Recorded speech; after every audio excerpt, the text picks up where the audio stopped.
Okay કોંગ્રેસના નેતા પણ હિરેનભાઈ જોશી જોડાઈ ગયા છે. હિરેનભાઈ, જે રીતે એક્ઝિટ પોલના આંકડા આવ્યા છે, આકલન જે સામે આવી રહ્યું છે અત્યાર સુધીમાં કે લગભગ મહાયુતિ ની જ સત્તા આવશે, કોંગ્રેસ કેવી રીતે લેશે આ એક્ઝિટ પોલના આંકડાઓને?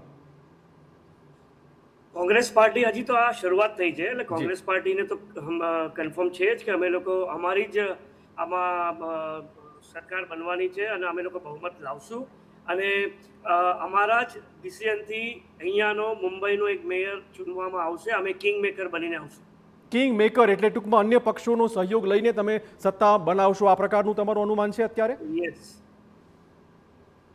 ઓકે, ભાજપના નેતા યજ્ઞેશભાઈ જોડાઈ ગયા. યજ્ઞેશભાઈ, જે રીતે એક્ઝિટ પોલના આંકડા આવ્યા છે અને લગભગ આંકડો પણ આવી ગયો છે કે 52.94% મતદાન થયું છે, ઓફિશિયલ આંકડો જાહેર કરાયો છે, એક્ઝિટ પોલના આંકડા જ સાચા ઠરશે એવી કોઈ ચોક્કસ ગેરંટી? પહેલાં તો જે આપણે ચર્ચા કરતા હતા કે ઓછું મતદાન છે, આ છે તે છે, પરંતુ જે મુંબઈની પ્રણાલી રહી છે, મહારાષ્ટ્રની અંદર પ્રોપર મુંબઈ જેમાં મહાનગરપાલિકાનો વિસ્તાર આવી રહ્યો છે, એની અંદર લોકસભા હોય, વિધાનસભા હોય કે મનપાની ચૂંટણી હોય, એ 47% થી 52% વચ્ચે મતદાન રહ્યું છે અત્યાર સુધીનો ઇતિહાસ છે. અને આ વખતે પણ 52% મતદાન રહ્યું, એવરેજ એની પ્રણાલી જાળવી રાખી છે. બીજું કે ભારતીય જનતા પાર્ટી અને અસલ શિવસેના એલાયન્સ શબ્દ એટલા માટે હું વાપરું છું કે બાળાસાહેબ ઠાકરેના જે વિચારધારા હતી એ વિચારધારાવાળી શિવસેના આજની તારીખમાં ઉદ્ધવ ઠાકરે પાસે કે રાજ ઠાકરે પાસે નથી. કારણ કે બાળાસાહેબ ઠાકરેની એટલે સિમ્બોલ શિંદે પાસે છે. સિમ્બોલ શબ્દ નથી, વિચારધારા પણ શિંદેજી પાસે છે. બાળાસાહેબ ઠાકરેની વિચારધારા એ અસલ હિન્દુત્વની વિચારધારા હતી. જો અસલ હિન્દુત્વની વિચારધારા ઉદ્ધવ ઠાકરે પાસે હોત તો 10 મુસ્લિમોને ટિકિટ શું કરવા આપી? તમે આજે પહેલાં ગુજરાતીઓનો વિરોધ કરો, ત્યારબાદ તમે યુપી બિહારના લોકોનો વિરોધ કરો, ત્યારબાદ તમે સાઉથ ઇન્ડિયન લોકોને અપશબ્દો બોલો. આ યોગ્ય છે? તમે મુંબઈની અંદર રહી કે મહારાષ્ટ્રની અંદર રહી આખા ભારતના ભાગલા પાડવાની જો વાત કરી રહ્યા હોય તો એ વિચારધારા બાળાસાહેબ ઠાકરેની ન જ હોઈ શકે. અને બાળાસાહેબ ઠાકરેની વિચારધારાવાળી શિવસેના આજે પણ ભારતીય જનતા પાર્ટી સાથે જ છે. એટલે મુસલમાનો એવું તમે માનો છો? નહીં, મુસ્લિમો, બાળાસાહેબ ઠાકરે એ એવા મુસ્લિમોનો વિરોધ કરતા હતા કે જે મુસ્લિમો ભારતમાં રહી અને પાકિસ્તાનની તરફેણ કરતા હતા, એ મુસ્લિમો કે જે ભારતમાં રહી અને ભારતના ભાગલા પાડવાની તરફેણ કરતા હતા, એ મુસ્લિમો કે જે ભારતમાં રહી અને એ બધા એવા જ છે, પ્રવૃત્તિ કરતા હતા, તમે જે મુસ્લિમોનો વિરોધ છે. જે ટિકિટો શિવસેના ઉદ્ધવ ઠાકરે આપી છે, બધા એવા જ છે? હોઈ શકે અને ન પણ હોઈ શકે, પરંતુ જે વિચારધારા છે એ વિચારધારા ક્યારેય બાળાસાહેબ ઠાકરેની વિચારધારા એ નહોતી કે ભારતના ભાગલા પાડવા, પ્રાંતવાદમાં ભારતને વહેંચી દેવા. એ વિચારધારા બાળાસાહેબ ઠાકરેની નહોતી. એક મહત્વપૂર્ણ સમાચાર છે, પુણેથી અપડેટ આવી રહ્યા છે. ભાજપ 2 બેઠકો પર આગળ ચાલી રહ્યું છે. બીએમસીની વાત કરી 26 બેઠકો પર ભાજપના ઉમેદવારો આગળ, નાગપુરમાં 5 બેઠકો પર ભાજપના ઉમેદવારો આગળ. ટૂંકમાં ધીમે ધીમે હવે રસાકસીનો જંગ શરૂ થઈ ગયો છે. પુણેમાં ભાજપ 2 બેઠકો પર આગળ છે. વધુ વાત કરવા જોડાશે અમારા સંવાદદાતા સચિન. જે રીતે ઝુકાવ વલણ સામે આવી રહ્યા છે, લગભગ જે રીતે એક્ઝિટ પોલના આંકડા આવ્યા હતા એ દિશામાં જ પરિણામો પણ આવશે એવું લાગી રહ્યું છે.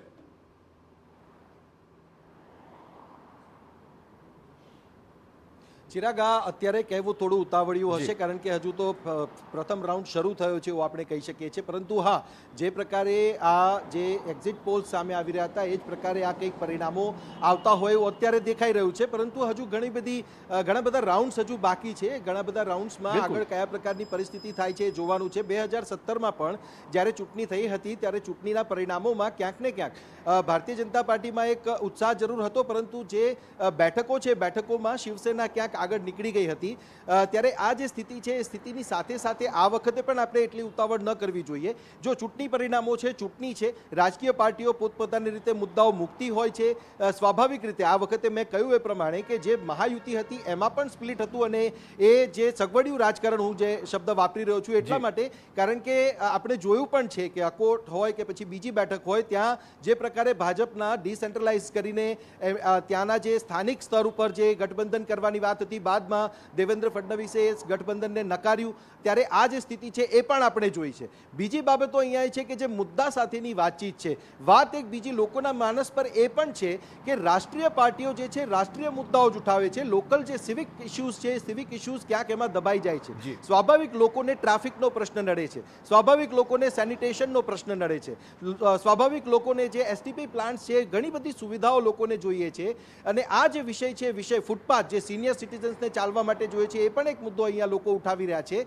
ત્યારે ઘણી બધી બાબતો છે, સ્વચ્છ પાણી છે, ઘણી બધી બાબતો લોકો જે છે એ અપેક્ષા રાખી રહ્યા છે. પરંતુ મહત્વની બાબત અહીંયા એ છે કે જે મતદાન થયું છે, મતદાનમાં જે પણ 52% જેટલું જે મતદાન છે, મતદાનમાં લોકોનો જે માનસ ઉપર અસર બિલકુલ, થઈ તો છે, અનેક મુદ્દે ચોક્કસ વોટિંગ થયું છે. હવે કયા મુદ્દે કયો પક્ષ વોટ હાંસલ કરે છે ચોક્કસ જોવાનું રહેશે.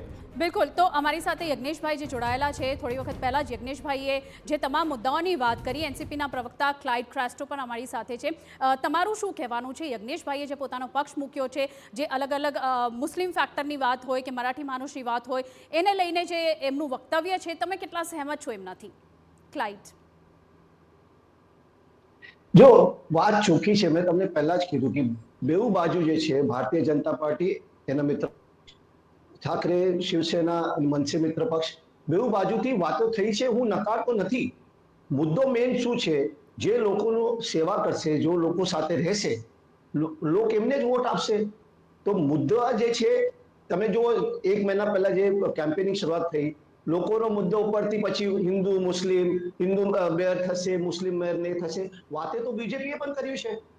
પોઈન્ટ મારો એક જ સિમ્પલ છે કે જે લોકોને મદદ કરશે, જે એમને પ્રતિસાદ આપશે, ગટર વોટર મીટરની વાત કરશે, એ લોકોને વોટ આપશે લોકો. તો મુદ્દો તો છે તમારો, પોઈન્ટ નોટેડ, પણ વિષય શું છે? કોર્પોરેશન લોકલ સેન્ટ્રિક ઇલેક્શન છે. આ નેશનલ નથી, સ્ટેટ નથી, આ લોકલ સેન્ટ્રિક ઇલેક્શન છે. પણ સ્ટેટ જે છે ગવર્મેન્ટ, એ બીએમસી ચલાવે છે 4 વર્ષથી, તો લોકો એ પણ માઇન્ડમાં રાખશે અને એવી રીતે વોટ આપશે.